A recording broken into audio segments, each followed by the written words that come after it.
Have you heard of Ozempic rage? Well, it's being used as a defence in a court case in Wollongong, where a grandmother is blaming the weight loss drug for a shocking family stabbing. A quiet Wollongong community has been shaken to its core after a 59-year-old grandmother allegedly stabbed her daughter-in-law and young grandson in what her defence lawyers claim may have been an Ozempic-induced rage. Now, these dramatic allegations unfolded this week in a Wollongong local court, where the woman, who can't be named for legal reasons, appeared in tears, once again denied bail. ABC News is reporting that, according to police, the June attack happened as the woman's 27-year-old daughter-in-law drove her two children, aged 10 and 3, to judo practice along West Dapto Road in Wongawilli.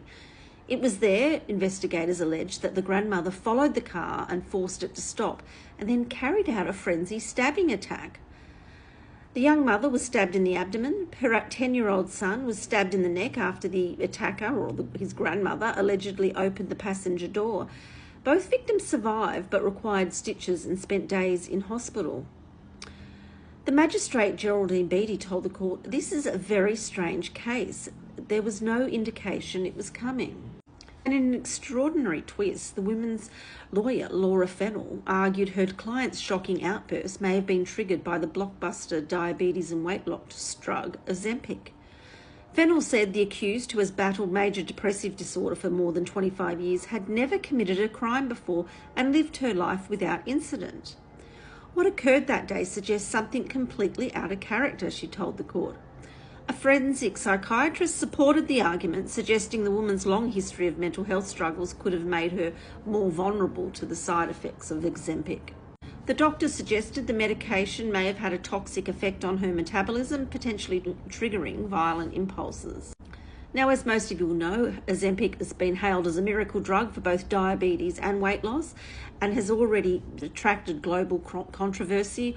While common side effects include nausea and stomach pain, the drug has been linked to suicidal thoughts in some patients, but claims of violence or rage episodes remain virtually unheard of.